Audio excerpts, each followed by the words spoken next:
किसी भी सोसाइटी में 3 important ethics, economy, ecology and environment. हमें सस्टेनेबल डेवलपमेंट भी चाहिए और इकोलॉजी एंड एनवायरनमेंट को भी प्रोटेक्ट करना चाहिए। और इसलिए स्वाभाविक रूप से हमारे देश के स्थिति में इकोनॉमी को, we are the fastest growing economy in the world. और प्रधानमंत्री जी का ये मिशन है कि हम $5 ट्रिलियन की इकोनॉमी बने। और इसलिए इकोनॉमी को डेवलप करने में हमारे ट्रांसपोर्ट सेक्टर, मैं गौरव के साथ कहूँगा, गुलाटी जी बैठे टोयोटो के यहाँ, तो मैं कहूँगा कि ये सेक्टर, ये हमारे ग्रोथ का आत्मा है।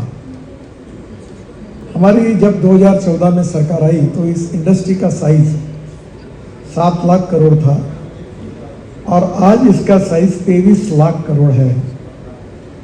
पहले वर्ल्ड में हम 7वें नंबर पे थे और आज हम 3रे नंबर पर पहुंचे। हमने जापान को पीछे डालकर हम 3रे नंबर पर पहुंचे। फर्स्ट नंबर पर यूएसए है जिसकी इंडस्ट्री का साइज 79 लाख करोड़ है।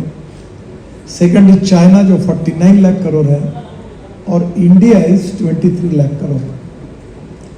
और मुझे विश्वास है कि 5 साल के अंदर, अभी मैं चाकण में मर्सिडीज इलेक्ट्रिक को मैंने लॉन्च किया था, तो वर्ल्ड चेयरमैन जो थे मर्सिडीज के, उन्होंने मुझे बताया कि अभी पूरी मर्सिडीज हम इंडिया में बनाएंगे।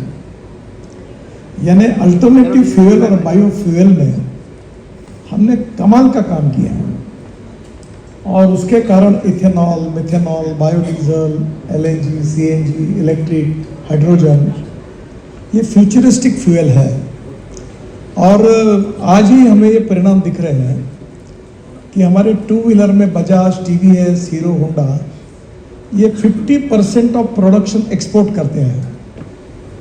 और ये हमारी इंडस्ट्री है ट्रांसपोर्ट सेक्टर की, जो देश को अभी तक 4.5 करोड़ से ज़्यादा जॉब, रोजगार दे चुकी है। ये इंडस्ट्री है जो हमारे इकोनॉमी में सबसे ज़्यादा एक्सपोर्ट कंट्रीब्यूशन इनका है। और यही इंडस्ट्री है कि जो स्टेट और सेंट्रल गवर्नमेंट को रेवेन्यू के रूप में, जीएसटी के रूप में, हमें सबसे ज़्यादा रेवेन्यू इंडस्ट्री देती है। और जब ये आत्मनिर्भर भारत बनने की बात होगी तो सबसे इम्पोर्टेंट रोल इस इंडस्ट्री का होगा। और इसलिए इसमें अब नए नए इनोवेशंस भी आए हैं। अब पानी पे उतरने वाला हवाई जहाज, मैं जब शिपिंग मंत्री था तो मैं मुंबई में समुद्र में उतरा था। फिर हमने एविएशन मिनिस्ट्री के पीछे लगा तो जल्दी नियम नहीं बना रहे थे। तो मैंने उनको कहा था कि पानी पे मेरा अधिकार है और हवा में आपका अधिकार है, पर आप अगर जल्दी नहीं बनाओगे नियम, तो जो एमपीबीएस सी प्लेन है जिसको आप कहते हो, मैं उसको फ्लाइंग बोट कह के अपना कानून बना लूँगा कि बोट उड़ेगी ऊपर। अब वो बन गया। और अभी एक ही बात बताता हूँ कि मैं 360 रोपवे, केबल कार, फेनिकुलर रेलवे बना रहा हूँ। और आपको ताज्जुब होगा, शायद हम लोग बताने में कम पड़ते हैं, कि बद्रीनाथ और केदारनाथ के रोपवे का हमने टेंडर निकाला। तो ये रोपवे की कॉस्ट थी 5,000 करोड़। और मेरे पास फाइल आई कि सरकार के बजट से 5,000 करोड़ रुपये हम खर्चा करेंगे। तो मैंने फिर मीटिंग बुलाकर बोला, क्यों खर्चा करेंगे, ये करने की जरूरत नहीं है। और हमने दोनों रोपवे का टेंडर निकाला। जो बिडर जिन्होंने जीता है अभी, उन्होंने 5,000 करोड़ वो खुद खर्चा करेंगे और हर साल 800 करोड़ रुपए रॉयल्टी करके हमको देंगे। यानी 5,000 तो ऊपर बच गए, 800 करोड़ साल के मिलेंगे। अभी हिमाचल प्रदेश में शुद्ध महादेव ऐसा कुछ, तो आप क्या है, अनेक जगह पर इतनी इकोनॉमिक वायबिलिटी है कि रोपवे, केबल कार, फेनिकुलर, जो यूरोप में आप जाते हो, स्विट्जरलैंड में जाते हो, देखते हो पहाड़ पे। और इसमें सबसे इम्पोर्टेंट चीज़ें जो हमारी पॉलिसी है कि ट्रांसपोर्ट सेफ होना चाहिए, पोल्यूशन फ्री होना चाहिए और सस्टेनेबल के साथ कंफर्टेबल होना चाहिए। मैं दिल्ली ज़्यादा जानता नहीं हूँ, पर ये धौला कुआं नाम का शब्द मैं जिंदगी पर भूल नहीं सकता। मैं जब बीजेपी का प्रेसिडेंट बनकर नया नया आया, मैं कभी आते ही नहीं था दिल्ली में था। तो मैं सुबह के फ्लाइट से आता था और ये धौला कुआं के पास एक एक घंटा ऐसे रुकता था, पूरा ट्रैफिक का। तो फिर मैंने बोला अधिकारी को कि ये हाईवे बड़ा करो। तो मुझे बताया कि ये जो यहाँ हाईवे से आगे जाते जो ब्रिज है ना, जो एयरपोर्ट की तरफ, वो जहाँ खत्म होता है वहाँ हाईवे खत्म होता है। मैंने बोला ऐसा है तो हम काम नहीं कर सकते। बोला इधर आओ। मैंने वो ब्रिज से उठाकर लाइन खींची और ताज पैलेस के आगे ले जाकर एनएच बना दिया। और फिर मैंने वो पूरा तोड़ ताड़ करके डिफेंसिव जमीन लेके, मेरा एक किताब लिख सकता हूँ अनुप जगह उसके ऊपर, तो वो पूरी जमीन मिली। अभी वो ट्रैफिक जाम था। फिर बाजू में पुलिस स्टेशन था, तो मैं कहता था उनको कि ये पुलिस स्टेशन की जगह तो मैं मांग देता हूँ। तो उन्होंने मुझे प्रपोजल दिया कि हमको 40 करोड़ दो। बोला काहे के दो? 1.5 साल उसमें गया। अभी 1 महीना पहले उन्होंने परमिशन दी, मैं उनको 20 करोड़ रुपए से पुलिस स्टेशन में बना के दे रहा हूँ, और ये जो कर पर ट्रैफिक है वो अब दूर हो जाएगा। ऐसी छोटी छोटी प्रॉब्लम है, और इसलिए अभी दिल्ली में डिकंजेस्ट करने के लिए हम लोग 1,60,000 करोड़ रुपए के प्रोजेक्ट कर रहे हैं, और इसमें से 60,000 करोड़ के तो हुए हैं और कुछ अभी पूरे भी हुए हैं। पेरिफेरल रोड पूरा हुआ, द्वारका एक्सप्रेस हाईवे आपने देखा होगा, ये स्टेट ऑफ आर्ट प्रोजेक्ट है। एक पिलर पर 4 लेन है। और अभी मैं पूना में मैंने 50,000 करोड़ के 5 प्रोजेक्ट मंजूर किए। 15 दिन में उसका भूमि पूजन होगा। 1 रुपया सरकार का नहीं।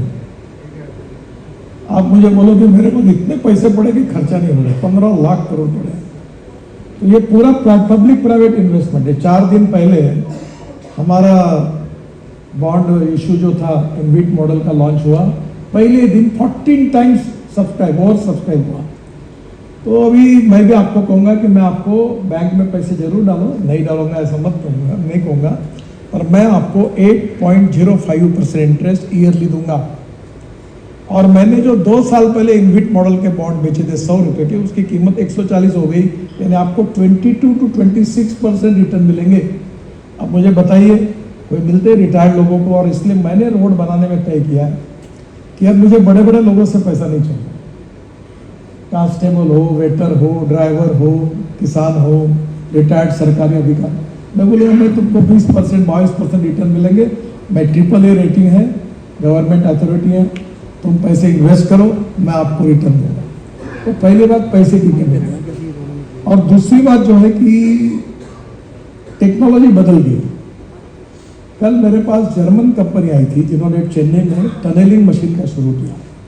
अब मैं दिल्ली में जो बना रहा हूँ उसमें ये रोड पे आना कितना मुश्किल है, आपने अनुभव किया है। तो ये ताल कटोरा स्टेडियम से जमीन के अंदर से 6 लेन के 2 टनल बना रहा है, उसका भी DPR बन रहा है, स्टडी हो रहा है, और डायरेक्ट गुड़िया जाएगा। तो आपको पता ही नहीं चलेगा। जैसे कि दिल्ली देहरादून हमने बनाया, पूरा हो गया, 9 घंटे लगते थे। जैसे प्रधानमंत्री अब इनॉग्रेट करेंगे, उनको रिक्वेस्ट की है, मैं गारंटी देता हूँ अब 2 घंटे में देहरादून जाऊँगा, 2 घंटे। तो नेचुरली क्या हुआ कि ट्रांसपोर्ट में रोड तो अच्छे बन रहे हैं। अभी चेन्नई से बेंगलोर 4.5 घंटे लगते थे, हमारा रोड इस 4 महीने में पूरा होगा, वो केवल 2 घंटे में।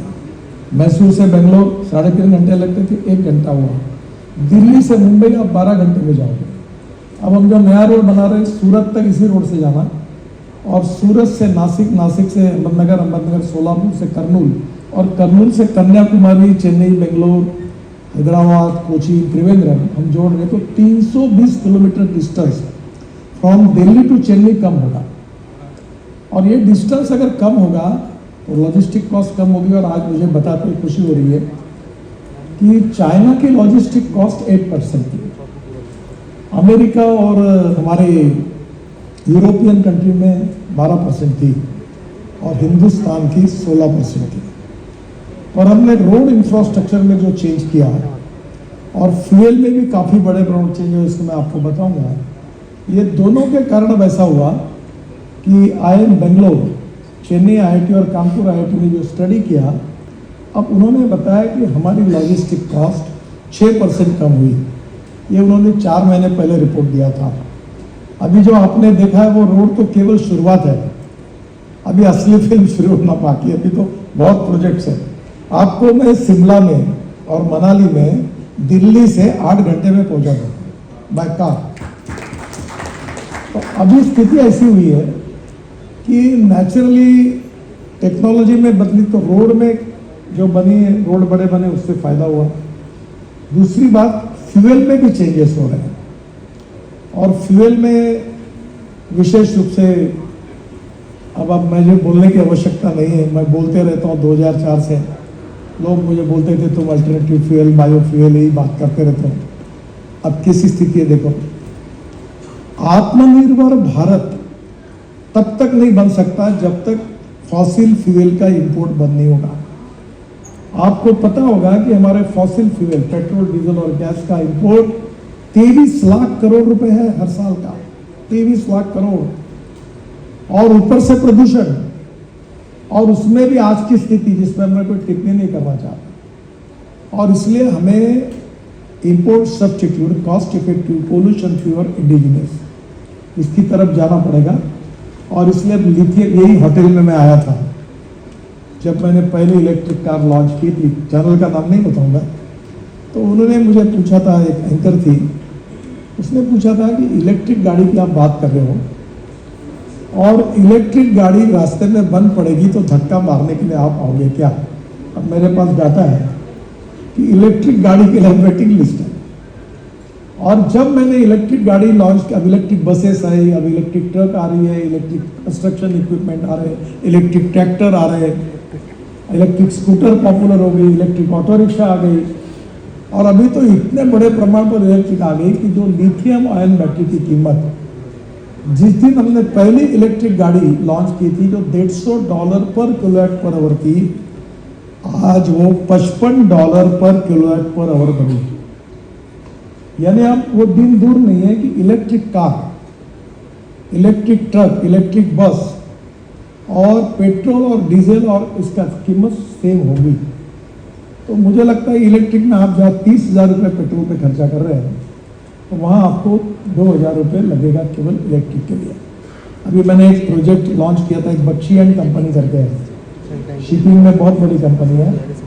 उन्होंने ये सोनीपत में कंटेनर आते हैं JNPT से, मुद्रा से और कांडला से, तो उन्होंने चाइनीज कंपनी से जॉइंट वेंचर करके, रेणुका शुगर वाले हैं, उन्होंने ट्रक 7 टन का ट्रेलर इसका कंटेनर के लिए तैयार किए, और 100 ट्रक उन्होंने लिए, और वो ट्रक JNPT, कांडला और मुद्रा से सोनीपत आता है, और सोनीपत से जाता है, और उसमें जो सिस्टम है स्वैपिंग सिस्टम है, यानी जो बैटरी होती है वो 10 मिनट में ट्रक के अंदर जाती है, वो लगा हुआ है सोनीपत में, मैंने लॉन्च किया, और वो ट्रक 180 किलोमीटर जाता है। ऐसे रोड में उन्होंने सेंटर्स बना दिए। कैन यू इमेजिन कि 110 रुपये का डीजल जहाँ लगता था, वहाँ केवल 15 से 20 रुपये की बिजली लग रही है। यानी कितना सेविंग होगा आप देखिए, तो लॉजिस्टिक कॉस्ट कम होगी। तो मैं आपको यही बताना चाहूँगा कि फ्यूल एंड रोड, इसके कारण कॉस्ट कम हो गई। दूसरी बात, इसमें वर्ल्ड में भी काफ़ी चेंज हुआ है। अभी जो मैंने जैसे एम्फीबियस सीप्लेन की बात की, अब सरकार ने सब नियम बना दिए, बीच में चालू भी किए थे सरदार सरोवर से यहाँ तक। अब शुरुआत में थोड़ा सपोर्ट करना पड़ेगा। 18 करोड़ का एक प्लेन है, पहले अंडमान निकोबार में चलते थे, 18 लोग बैठते उसमें। तो मेरी एक कल्पना थी कि लोग दिल्ली से ताजमहल जाने के लिए यमुना फ्रंट जाएंगे, वहाँ से प्लेन उड़ेगा, 17 मिनट में ताजमहल के पीछे उतरेगा, लोग 2 घंटे ताजमहल देखेंगे, फिर वही वापस आएंगे, और फिर 17 मिनट में दिल्ली वापस आके अपने घर चले जाएंगे। तो ये सपना नहीं है, ये हो सकता है। और इसलिए वाटर ट्रांसपोर्ट और एविएशन में तो जैसे स्टेट ट्रांसपोर्ट के स्टेशन है वैसे बन गए। इतना पोटेंशियल है कि 22% राइज है। अब हम उसको कॉम्पिटिटिव, मैं आपको गारंटी से बताता हूँ कि 3 महीने के अंदर दिल्ली से देहरादून की फ्लाइट बंद हो जाएगी। कोई आएगा नहीं, जब 2 घंटे में आप फ्लाइट में, जयपुर की फ्लाइट बंद हो जाएगी। और मेरे बात पर इसलिए विश्वास रखिए, जो मुंबई में रहते हैं उनको पता होगा कि जब मुंबई पुणे एक्सप्रेस हाईवे बनाया तो जेट एयरवेज की 8 फ्लाइट मुंबई और पुणे के बीच में चलती थी, और जब से एक्सप्रेस हाईवे बना फ्लाइट बंद हो गई, तो ऐसा मतलब फ्लाइट का नुकसान नहीं होगा, देहरादून से हैदराबाद जाएंगे, बेंगलोर जाएंगे और बढ़ेगा। तो एक तो पहली बात यह है कि हमारे ट्रांसपोर्ट सेक्टर में काफ़ी चेंजेस हो रहे हैं। एक बात जो हमारी कमी रही कि हमने पब्लिक ट्रांसपोर्ट को थोड़ा ध्यान नहीं दिया, और इसके लिए अभी मैं जेकोस्लोवाकिया गया था और वहाँ जो स्कोडा है उनके यहाँ मैंने वो एक फ्लैश चार्जिंग बस देखी, उसकी फिल्म है मेरे पास, तो कभी आप होगे तो मेरे साइट पर भी है। 135 सीटर बस है। टाटा ने 2 कंपनियों के साथ मेरे कहने पर ही जॉइंट वेंचर किया और हुबली में फैक्ट्री शुरू की है। उस बस में 135 सीटर बस है, एयर कंडीशन है, हर सीट पर टीवी है, लैपटॉप लेकर आप बैठ सकते हो, और बस में जैसे हवाई जहाज में एयर होस्टेस है वैसी बस होस्टेस है, और बस एक बस स्टॉप पर खड़ी होगी, ऊपर से वो सिस्टम आएगी चार्जिंग सिस्टम, 10 सेकंड में बस चार्ज होगी, फिर 40 किलोमीटर जाएगी, और उस बस का किराया डीजल बस की तुलना में 30% कम होगा और पोल्यूशन 0 होगा। तो नेचुरली अब इतनी टेक्नोलॉजी जो बदली है इसके कारण और बदल हुआ। अभी हमने हाइड्रोजन के ऊपर काम किया है, मेरे पास हाइड्रोजन के ऊपर एक गाड़ी है। इन्होंने इनकी ये मेरे मित्र थे, किर्लोस्कर के चेयरमैन थे, मैंने कहा ये लोग विश्वास ही नहीं रखते। मेरे पत्नी को मैंने एक बार कहा था कि भाई पानी से हाइड्रोजन निकलेगा, हाइड्रोजन से गाड़ी निकलेगी, तो उसने मुझे बड़ा अच्छा सवाल किया कि तुम्हारी बात पर मेरा ही विश्वास नहीं बैठता है तो लोगों का कहाँ बैठेगा। तब मैंने विक्रम किर्लोस्कर को फ़ोन किया कि विक्रम एट एनी कॉस्ट मुझे हाइड्रोजन की गाड़ी चाहिए। बोले it's very difficult, I don't know, मुझे चाहिए, क्योंकि लोग विश्वास ही नहीं रखते मेरी बात। वो मेरे पास है और वो गाड़ी का नाम है मिराई। मिराई है जापानी वर्ड है, मिराई मीन्स फ्यूचर। और वो गाड़ी जो है वो अब हाइड्रोजन की गाड़ी मेरी, मैं जब बैठता हूँ मर्सिडीज जैसी गाड़ी है, नो पोल्यूशन। और अब हाइड्रोजन देश में तैयार हो रहा है। जो कोयले से तैयार होता है वो ब्लैक हाइड्रोजन, जो पानी और बायोमास कचरे से तैयार होगा या एग्रीकल्चर बायोमास से होगा वो ग्रीन हाइड्रोजन, और जो विशेष रूप से पेट्रोलियम का बाय प्रोडक्ट है वो ब्राउन हाइड्रोजन। हमें ग्रीन हाइड्रोजन तैयार करना। और दिल्ली बहुत धनवान है, आप क्या 4 टेकड़ियाँ पड़ी है कचरे की, और मैंने अभी तक दिल्ली की और देश का 80 लाख टन कचरा सेग्रीगेट करके रोड में डाला है। ये UR2 में डाला है, दिल्ली मुंबई में डाला है, अब सब रोड में डाला है। अब उस कचरे को सेग्रीगेट करने के पास ग्लास, मेटल और प्लास्टिक निकलता है, वो रिसाइकल होता है। और ये एक बात आप याद रखना कि मैं जो कुछ बोल रहा हूँ हर चीज़ के प्रूफ मेरे पास है, और मेरी प्रयोगशाला है खुद की। मैं एग्रीकल्चर में काम करता हूँ और मुझे 16 डिलीट्स मिली है, और मैं ये सब मेरी पैशन है। तो ये मैं सब प्रूवन आपको दिखा सकता हूँ कि पेट्रोल इससे क्या बन सकता है। अब वो जो ऑर्गेनिक वेस्ट है उसको बायोडाइजेस्टर में डालकर मीथेन निकलेगा, और मीथेन से हम बायो CNG बना सकेंगे या ग्रीन हाइड्रोजन बना सकेंगे। तो देश में कचरे की कोई कमी नहीं है। और by using biotechnology we can increase the productivity of biomass, और बायोमास का उपयोग हम बायो CNG या हाइड्रोजन बनाने के लिए करेंगे। तो मैं ग्रीन हाइड्रोजन के पक्षधर में हूँ। अब हाइड्रोजन का रेट जो है दुनिया में वो $5 $6 के ऊपर है।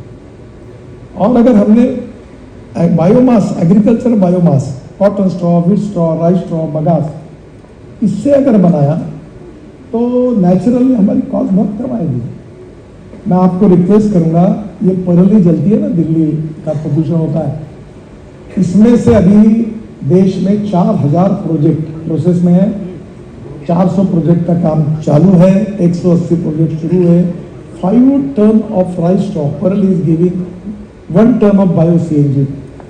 आज हम गैस के लिए कितनी तकलीफ में, LPG के लिए। और ये अगर 4000 प्रोजेक्ट शुरू हो जाएंगे, और फिर आप गोवर्धन की स्कीम है वो काउडन की, इसमें से तो अगर वो गैस मिल जाएगा तो हम तो आत्मनिर्भर बनेंगे। हमारी गाड़ी, हमारा अभी मैं ट्रांसपोर्ट मंत्री थे, थोड़ा गुलाटी साहब की क्षमा मांग के बताता हूँ, मैं इनके पीछे डंडा लेके बैठता हूँ, नहीं मानोगे तो ठोकता हूँ। अभी ट्रैक्टर कंपनी वालों को मैंने कहा था, वो बोले हमको वो 26 से पहले डिजिटल करने ट्रैक्टर, यूरो 6 के एमिशन नाम चाहिए। बोले साहब 1 लाख कीमत बढ़ेगी, हमारा धंधा बंद होगा। बोले एक काम करो, इलेक्ट्रिक पर, फ्लेक्स इंजन पर, इलेक्ट्रिक पर और हाइड्रोजन पर आप अल्टरनेटिव फ्यूल और बायो फ्यूल पर ट्रैक्टर तैयार करो, मैं तुम्हारे को 2 साल की मुदत बढ़ा देता हूँ और नहीं बढ़ाओगे तो लगा दूंगा। तो एक कंपनी ने अभी मुझे मार्च एंड में वो फ्लेक्स इंजन का ट्रैक्टर दे रहे जिसमें CNG और 100% इथेनॉल चलेगा। और अभी मैं इनोवा गाड़ी में आया हूँ इसी होटल में, वो 100% इथेनॉल पे चलती है, ये टोयोटो की है इनोवा, और वो गाड़ी चलते चलते 60% बिजली तैयार करती है। और पेट्रोल और डीजल की तुलना में अगर एवरेज की तुलना करें तो उसका रेट 25 रुपये लीटर, 30 रुपये लीटर आता है, यानी कॉस्ट सेविंग है, इंपोर्ट सब्स्टिट्यूट है, पोल्यूशन फ्री है और इंडिजिनियस है। तो ट्रांसपोर्ट के मोड में बहुत रिवोल्यूशनरी चेंज हो रहे हैं, रोड में और फ्यूल में। और अभी आपको और एक अच्छी बात बता दूं कि परली से पानीपत में 1 lakh litre ethanol per day, 150 ton bio bitumen और 78,000 ton per year sustainable aviation fuel बनने की शुरुआत हुई है। और अभी डावोस में चर्चा हो रही थी, अभी धीरे धीरे सब जगह आ रहा। अभी ब्राज़ील अपना ये जो ब्रिक्स कंट्री का है, मैं उसका भी मेरी तरफ जिम्मेदारी है, हम सब देशों के लिए उसमें एजेंडा है। मैं अभी ब्राज़ील गया था कि हर साल पेट्रोलियम एविएशन फ्यूल में बायो एविएशन फ्यूल कितना डालता। तो हम हिंदुस्तान को इतना पोटेंशियल है कि हम अब निश्चित रूप से करेंगे। तो एविएशन फ्यूल तैयार हुआ। और स्पाइस जेट का एक हवाई जहाज, ये अजय सिंह है, तो मैंने उनको कहा, मेरे मित्र हैं, कि ये पूरा फ्यूल बायो फ्यूल डाल कर लाना। तो बोला हवाई जहाज खराब हो गया तो क्या होगा? मैंने बोला तेरे बहुत काम किए, खराब हो गया तो छोड़ दे, मेरे लिए करना पड़ा। और आया देहरादून से 100% डाल के उनका विमान यहाँ आया, विस्तारा का विमान टाटा का वो भी आया 100%। इसलिए अब हमारा किसान केवल अन्नदाता नहीं है, वो ऊर्जादाता नहीं है, वो ईंधन दाता नहीं है, इथेनॉल तो बन ही रहा है, वो बिटुमिन बना रहा है। और मैंने अभी 1 महीना पहले डॉक्टर अंबेडकर स्टेडियम में सेंट्रल रिसर्च ऑर्गेनाइजेशन CSIR में पीछे पड़ा और ये राइस स्ट्रॉ से बिटुमिन बना और ये बिटुमिन बनेगा, ये पेटेंट बेचो। 15 इंडस्ट्री ने ये पेटेंट खरीदी किया। अब हमारे देश को 110 लाख टन बिटुमिन लगता है और 50 लाख टन हमारी क्षमता है। अब ये बायो बिटुमिन तैयार होगा, परली में 2,500 रुपये टन भाव आ रहा है, तो परली जलाएगा ना कोई, तो दिल्ली में प्रदूषण कम होगा। और ये बायो बिटुमिन तैयार होगा तो 30% वो पेट्रोलियम बिटुमिन डालेंगे, 16% जो यूज टायर है रबर उसकी पाउडर डालेंगे और 7% प्लास्टिक डालेंगे, तो हमारा इंपोर्ट बचेगा। और बिटुमिन तो हम ही यूज करते हैं मेरे डिपार्टमेंट में। तो ये ऐसी बहुत सी बातें जो है कि इनोवेशन, टेक्नोलॉजी, रिसर्च, स्किल और successful practices we name it as knowledge and conversion of knowledge into wealth is the future and conversion of waste into wealth is the future. ये ट्रांसपोर्ट सेक्टर में हमारे लोगों ने बहुत अच्छा काम किया और ये काम जो है इसमें प्रदूषण कम करते हुए सस्टेनेबल डेवलपमेंट के साथ हमारा किसान अब ऊर्जादाता बनता है। अभी इथेनॉल बन गया, अभी इथेनॉल से आइसोब्यूटेनॉल बनता है और isobutanol is alternative for diesel. ये भी सब टेस्ट हो गई, ARI का रिपोर्ट आ गई। अभी कल मेरे आया कि लो क्वालिटी कोल जो होता है तो देश में पड़ा, जहाँ माइनिंग नहीं कर पाते, वहाँ कोल गैसिफिकेशन से मिथेनॉल बनता है, अमोनियम नाइट्रेट माइनिंग में लगता है हमको, तो वो उसमें बनेगा और उसमें DAP बनेगा। और कल मेरे पास रिपोर्ट है, जो मैं अभी अगले सप्ताह मेरे यहाँ पेट्रोलियम मिनिस्टर और सबकी मीटिंग है, मैं उनको रिक्वेस्ट करने वाला हूँ कि आज जो LPG की शॉर्टेज है, LPC में हम लोग 2 गैस डालते हैं, ब्यूटेन है और 2 है, अब उसमें हम DAP डालेंगे 8%। तो हमारे देश में DAP तैयार हो रहा है, तो नेचुरली हमारा उतना LPG का इंपोर्ट कम होगा। तो धीरे धीरे गैस इकोनॉमी की तरफ जाना और गैस इकोनॉमी से ज़्यादा हमारे देश में जितना कुछ फ्यूल है हम तैयार करेंगे, हमारा किसान तैयार करेंगे, और कर रहा है। और इसलिए आज हम ऊर्जा को आयात करने वाला देश है। और हमारा जो ट्रांसपोर्ट सेक्टर में जो मिशन है कि हम एक्सपोर्ट बढ़ाएंगे और हम ऊर्जा को निर्यात करने वाला देश बनेंगे, ये होगा। और मेरे ऊपर इसलिए विश्वास रखिए कि मैं अभी तक 40 साल से राजनीति में हूँ। कोई पत्रकार नहीं ऐसा हुआ कि मैंने जो बोला और जो मैंने बोला करने वाला हूँ वो नहीं हुआ, ऐसा पूछने वाला नहीं। इसलिए आप मेरे ऊपर विश्वास रखिए, it is going to happen. और हमारा देश अगर 23 लाख करोड़ का इंपोर्ट कम करेगा और वो रूरल एग्रीकल्चर इकोनॉमी में जाएगा, तो ट्रांसपोर्ट सेक्टर में कितना बड़ा रिवोल्यूशन होगा। केवल एक दिल्ली के लिए आपको अच्छी बात बता देता हूँ, 1.5 लाख करोड़ के 1,60,000 करोड़ के काम कर रहे, जो नए कुछ कर रहे हैं। AIIMS Mahipalpur Gurugram elevated corridor 5,000 crore का 20 किलोमीटर का, जो नेल्सन मंडेला मार्ग को टनल से जोड़ेंगे। महारौली गुरुग्राम फरीदाबाद तक उसका विस्तार है। दिल्ली देहरादून का मैंने बताया। फिर मसूरी की टनल भी हम बना रहे हैं। हमने कारगिल के नीचे आशिया की सबसे बड़ी टनल बनाई है जोजिला, उसमें 5,000 करोड़ बचा है और वो टनल अब 80% पूरी हुई है। दिल्ली देहरादून को रास्ते को UR2 को हम मिला रहे हैं। उसके साथ शिव मूर्ति नेल्सन मंडेला टनल 3.5 वो भी कर रहे हैं। UR2 Delhi Katra express way 4,000 crore वो भी अभी शुरू हुआ। और ऐसी दिल्ली में भी हमने तय किया अंडरग्राउंड टनल बनाएंगे, क्योंकि अब ऊपर से संभव नहीं है। अब कभी स्पेन में गए होंगे तो स्पेन ऐसा देश है कि उसमें अंदर में टनल है और रोड के नीचे 10-10 हज़ार गाड़ियों का पार्किंग है। अभी पार्किंग का निर्णय नहीं हुआ, तो अभी हमें दिल्ली में जगह ही नहीं। और दिल्ली ऐसा है कि कोई बड़ा से बड़ा आदमी कोई भी हो, उसके घर जाओ, घर में इटालियन मार्बल लगाता है पर पार्किंग नहीं करता, रोड पे गाड़ी खड़ी करता है। तो कहीं ना कहीं हमें अब आने वाले समय में सस्टेनेबल डेवलपमेंट में इसको सोचना पड़ेगा, इंपोर्ट को कम करना होगा। और हम लोग अभी टनलिंग पे जा रहे हैं। और दूसरी बात, पहली बार मैंने मेरे अनुपम जी ने मेरे घर आके देखा है, नीचे में रोड है, ऊपर में फ्लाईओवर है एक ही पिलर पर, और ऊपर में मेट्रो है। तो पहली बार हमने किया, उसको अवार्ड मिला।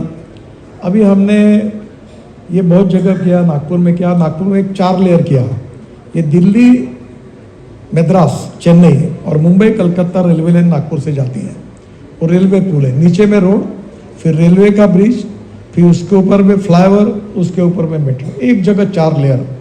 और अभी पुणे में पहली बार मैं 50,000 करोड़ के 5 ऐसे बड़े एलिवेटेड रोड बना रहा हूँ कि जो नीचे में रोड, ऊपर में फ्लाईओवर, एक ही जैसे होटल 5 मंजिली 4 मंजिली वैसे ब्रिज बना रहे हैं, उसके ऊपर में ब्रिज, उसके ऊपर में मेट्रो। तो मुझे लगता है कि टेक्नोलॉजी बहुत बदल रही है। हमारे हिंदुस्तान के यंग टैलेंटेड इंजीनियर्स बहुत आगे हैं। और ट्रांसपोर्ट सेक्टर आज आप देख रहे हो, पब्लिक ट्रांसपोर्ट को प्रायोरिटी देना, उसको सस्ता करना, देश को पोल्यूशन फ्री करना और ट्रैफिक जाम से मुक्त करना, ये हमारा संकल्प है। पर मैं डरता हूँ। मैं जब मुंबई में था तो मैंने एक गलती जरूर की थी। मैंने 55 फ्लाईओवर बनाए और वर्ली बांद्रा सीलिंग प्रोजेक्ट 95-2000 में मैंने बनाया। और फिर मैंने मुंबई पुणे एक्सप्रेस हाईवे बनाया। तब मैंने लोगों को कहा कि मुंबई से ट्रैफिक जाम से मुक्ति होगी, और अब मैं वो कहता नहीं हूँ, क्योंकि इस देश में एक नेचुरल एक्सपर्टाइज है, how to increase population, how to increase automobile number. मैं जितना काम करता हूँ उतने नए गाड़ियाँ खड़ी होती है।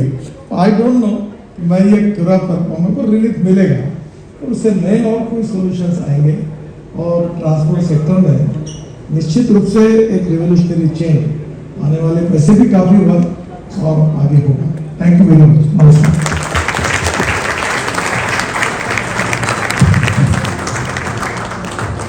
Thank you so much, sir, to have this conversation with Minister Gadkari. A quick chat to the questions that the people might have. सबको आप पर पूरा विश्वास है, क्योंकि हमें इस देश पे पूरा विश्वास है। And thank you so much for your powerful insights and giving us a glimpse into the future. Ladies and gentleman, a huge round of applause for Shri Nitin Gadkari ji. और गडकरी जी, क्योंकि आप एक बहुत धरातल से जुड़े हुए लीडर हैं, मैं आपसे ये जानना चाहती हूँ कि जब हम फ्यूचर ऑफ मोबिलिटी की बात करते हैं ये एक कहानी नहीं है, it's essentially 2 stories which are unfolding at once. एक इंडिया का सवाल ये है कि हम और फास्टर और स्मार्टर कैसे मूव करें, और दूसरी इंडिया का है कि हम move, how do we move it all. So how is India factoring in this divide, और हमारी प्रोग्रेस कैसे इसे ब्रिज करेगी? देखिए, एक बात पर एक्सपेरिमेंट शुरू है।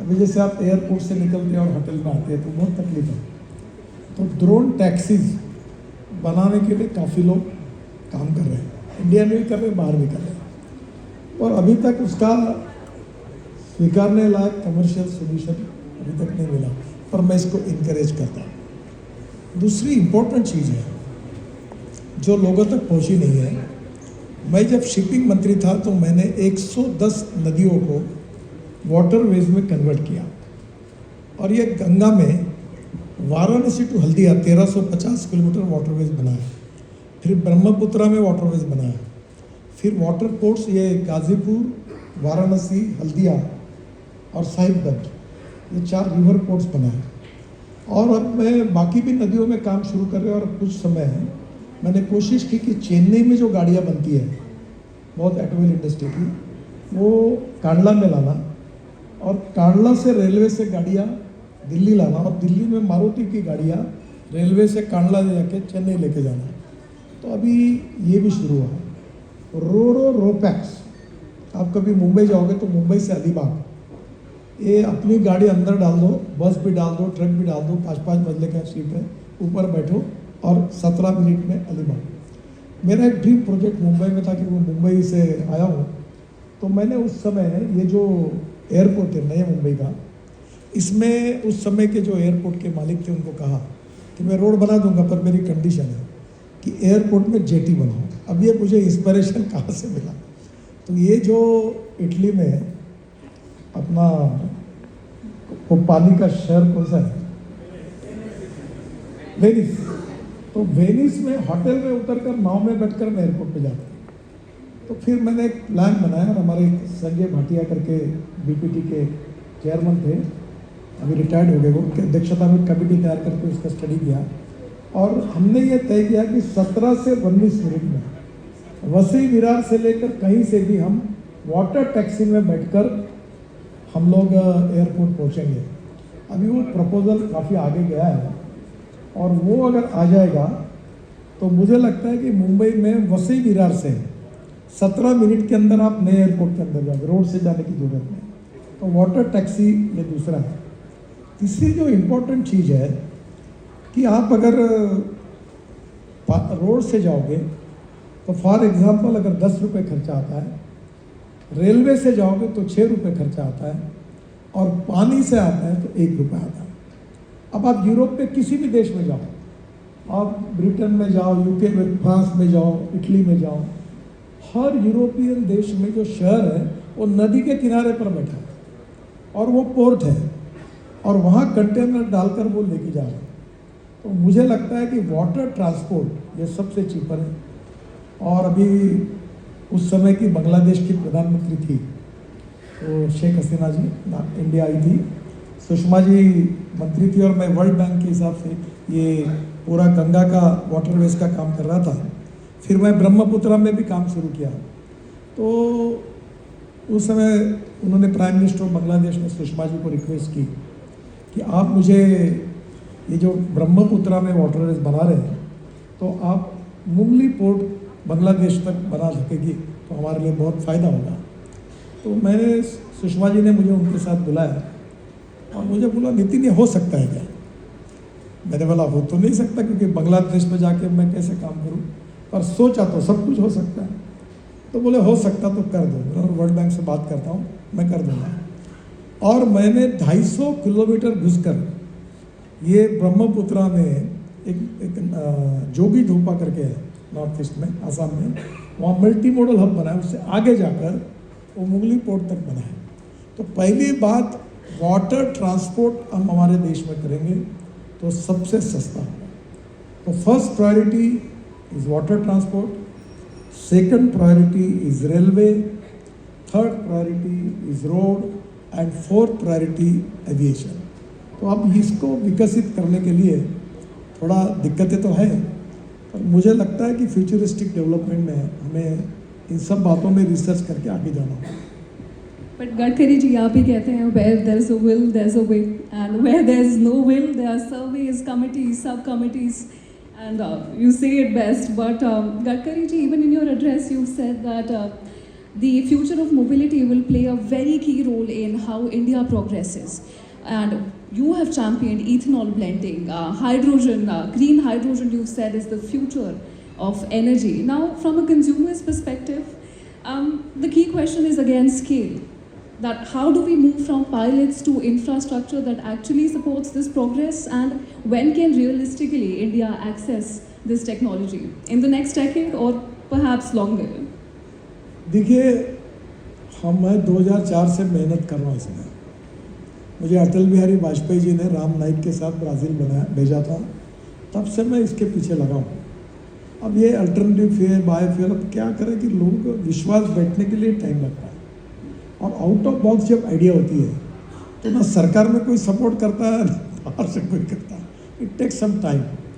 तो अब इतना करने के बाद ये अल्टरनेटिव और बायोफ्यूल और इलेक्ट्रिक की पूरी इकोनॉमी 2 लाख करोड़ की बनी।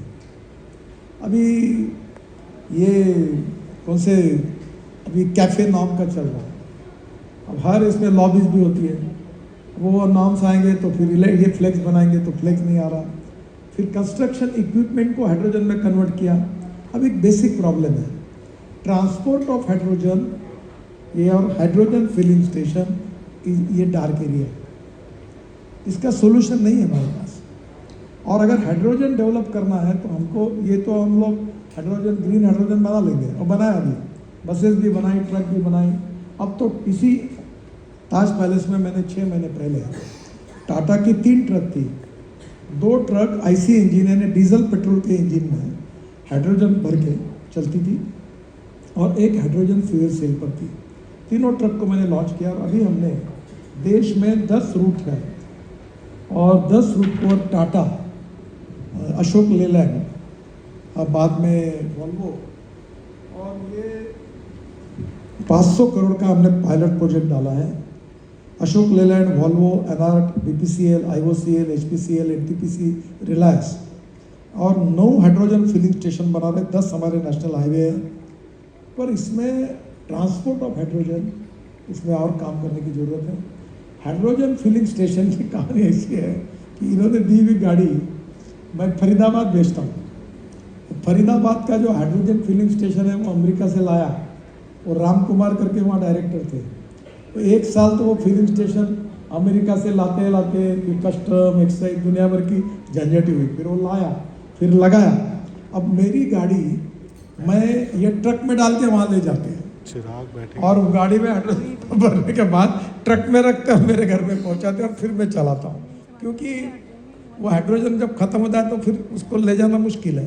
तो हाइड्रोजन फिलिंग स्टेशन और ये जो फ्यूचर है, इसमें भी हम काम कर रहे हैं।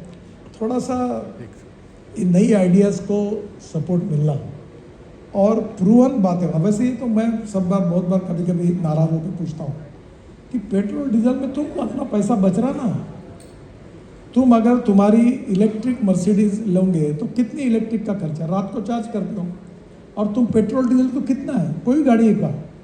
तो आपको cost effective, import substitute, pollution free और इंडिजिनस और the same luxury, same comforts. तो अब लोग बहुत आए, अभी बड़े प्रमाण पर हो रहे हैं, नए नए डिज़ाइन। कल मेरे पास टाटा ने एक गाड़ी का डिज़ाइन दिखाया, अब महिंद्रा के अच्छे अच्छे डिज़ाइन आए, कंपटीशन है। अभी हमने स्क्रैपिंग पॉलिसी भी शुरू की, 15 साल के व्हीकल है उसको स्क्रैप करें। तो नेचुरली अब इंडस्ट्री बढ़ रही है और टेक्नोलॉजी बदल रही है, गवर्नमेंट भी सपोर्ट कर रही है, जीएसटी भी कम किया, उसका भी फायदा हुआ है। धीरे धीरे लोग उसको स्वीकार रहे। पर दुर्भाग्य से एक बात सच है कि फॉसिल फ्यूल का इंपोर्ट कम नहीं हो रहा। इसका कारण डिमांड बढ़ती जा रही है, और इसलिए इसको जो अडॉप्ट करना पड़ेगा वो और गति से करना होगा। इसलिए मैं अल्टरनेटिव बायोफ्यूल का कैंपेन करके वही गाड़ी में बैठता हूँ। अब मैं Z+ सिक्योरिटी में, और मेरी गाड़ी तो भी मैं उसको, गाड़ी को छोड़कर, बुलेट प्रूफ गाड़ी को छोड़कर मैं इथेनॉल का प्रचार करने के लिए, हाइड्रोजन का प्रचार करने के लिए, इलेक्ट्रिक का प्रचार करने के लिए गाड़ी जाता हूँ, लोगों को कहता हूँ अगली गाड़ी ये खरीदी करिए। तो धीरे धीरे लोग कर रहे हैं, पर ये थोड़ा अडॉप्शन थोड़ा सा और फास्ट करने की आवश्यकता है। और आप जैसे लोग जब इसको सपोर्ट करेंगे और लोगों को जानकारी मिलेगी तो इसमें सफलता मिलेगी। तो ऐसी है कि जो ट्रैफिक कंजेशन है, इसमें हमने एक स्टडी किया था, थाना में हुआ, यहाँ भी हुआ, एक मॉडर्न टेक्नोलॉजी का उपयोग करके। और उसमें क्या है कि हमको बड़े जैसे हम लोग हार्ट का ऑपरेशन करते हैं ना, वॉल रिप्लेसमेंट करते हैं, बाईपास करते हैं, वैसे हम लोग, हमारे हाथ में यही है। नए रोड दिल्ली में बनाना, मुंबई में बनाना बहुत कठिन है। तो हम लोग अभी बाईपास सहजे से रोड बना रहे हैं, अंदर से जा रहे हैं, इधर से जा रहे हैं। अभी मुझे समझ में नहीं आता कि मैंने एयर स्ट्रिप के नीचे भी टनल बनाई, और वो अभी नेल्सन मंडेला मार्गो को बन नई टनल मंजूर किया, वो SCL का म्यूजियम बन रहा, उधर से भी टनल आगे जाएगी। तो प्रॉब्लम समझ में नहीं आता, वो द्वारका एक्सप्रेस हाईवे जाओ तो गाड़ियाँ करोड़ों लाखों लोग में आ रहे हैं, इधर देखो तो ये गुड़गांव का रोड ये भी पैक। अब नया बनाने के बाद भी कम होता ही नहीं। अब इसका मतलब और उसको करने की आवश्यकता है।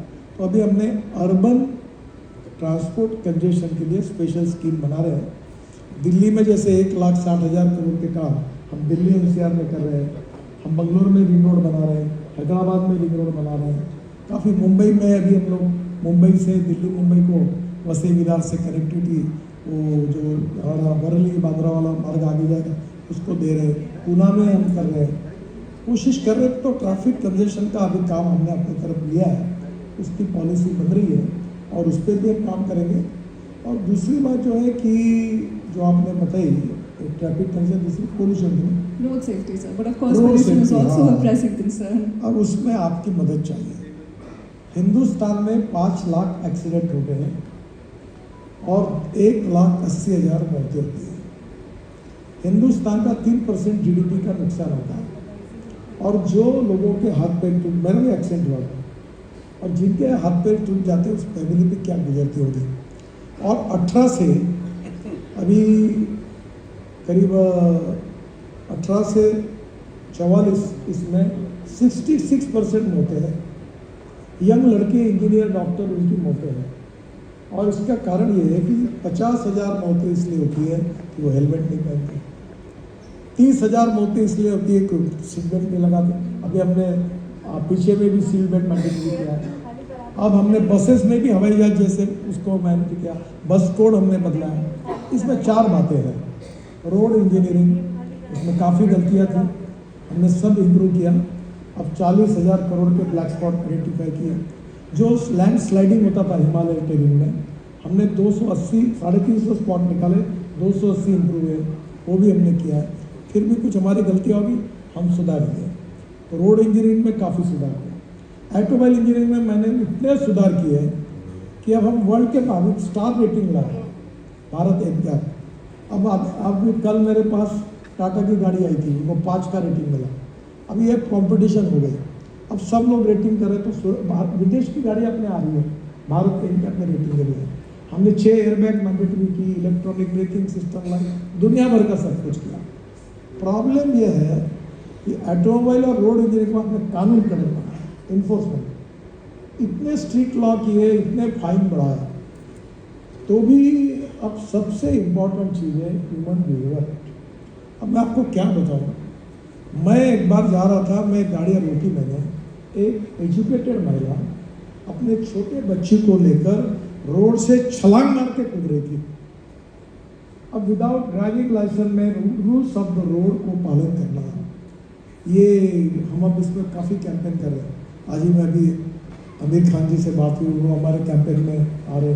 अमिताभ बच्चन हर साल काम करते हैं, वो काफ़ी काम कर रहे हैं। हमने रोड सेफ्टी का शंकर महादेवन का गीत स्कूलों में पहुंचाया है। अब हम लोगों का ह्यूमन बिहेवियर बदलता ही नहीं। आखिर मैंने हमारे अधिकारी को कहा कि हिंदुस्तान का हर व्यक्ति इंटरनेशनल लेवल का एथलेटिक्स प्लेयर है, ऐसा समझकर ऐसा बनाओ रोड के बीच में कि कोई कूद ना सके। अरे रेड सिग्नल होगा, गाड़ी घुसा देते हैं, जेब्रा क्रॉस वहाँ जाके स्पीड से जाते हैं, रैश ड्राइविंग करते हैं, टेलीफोन मोबाइल पर बात करते हैं। अभी एक सब छोटी छोटी बातें। अभी हमने एक स्कीम निकाली है, कि अभी पहले लोगों में एक एप्रीहेंशन था कि कोई एक्सीडेंट वालों को मदद करेंगे तो हमें पुलिस वाले बहुत तकलीफ देंगे, तो अभी कोई तकलीफ नहीं देगा, हमने कानून पास किया। और जो एक्सीडेंट में विक्टिम है, जख्मी है, उसको उठाकर कोई भी हॉस्पिटल में लेके जाएगा, किसी भी रोड पर एक्सीडेंट होगा तो उसको हम राहगीर घोषित करके 25,000 का अवार्ड दे रहे हैं। और जो भी एक्सीडेंट हुआ है, क्योंकि 50,000 लोगों की जान अगर उनको तुरंत ट्रीटमेंट मिले तो बच सकती है, तो हमने एक नई स्कीम लॉन्च की है कि कोई भी हॉस्पिटल में जाए तो 7 दिन का मिनिमम 1.5 लाख रुपए खर्चा हम तुरंत करेंगे।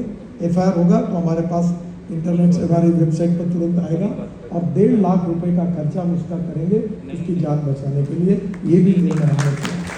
अब सवाल यही है कि स्कूल, कॉलेज, स्कूल के सामने एंट्री, एक्सीडेंट स्पॉट्स हैं, स्कूल वालों ने आगे आना चाहिए। कई फुट ओवर ब्रिजेस हमारी भी गलती है। मैंने हमारे इंजीनियर्स को पूछा कि तुम्हारे फुट ओवर ब्रिज पे कोई चढ़ते हुए दिखता है क्या? नहीं दिखता। तो लिफ्ट लगाओ। बोले बिल कौन देगा? बोलो बाद में, पहले लगाओ लिफ्ट। अब सब जगह लिफ्ट लगा रहे हैं। तो कहीं ना कहीं कानून के प्रति डर भी नहीं और सम्मान भी नहीं, ये समस्या है। और we need to educate the people by and large. इसमें मीडिया का आपका भी सहयोग चाहिए रोड सेफ्टी के लिए। हम सब बातों में यशस्वी हुए हैं, हम इसमें अभी तक यशस्वी नहीं हुए हैं। मैं आपके, मेरे पास स्टैटिस्टिक है कि 5 स्टेट पहले कौन से या एक्सीडेंट हो रहे हैं, 100 डिस्ट्रिक्ट कौन से वो है। मैं उसकी स्पेशल मीटिंग मुख्यमंत्री, चीफ सेक्रेटरी, ट्रांसपोर्ट में बुलाता हूँ, लगातार कर रहा हूँ, उनको कह रहा हूँ कि इस पर ध्यान दो। कोशिश चल रही है।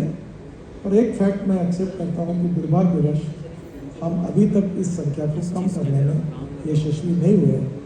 सब कोशिश करने के बाद आप सब लोग करेंगे और लोगों को समझाएंगे तो धीरे धीरे ह्यूमन बिहेवियर बदलेगा, तो निश्चित रूप से हम इसमें हमें सफलता मिलेगी।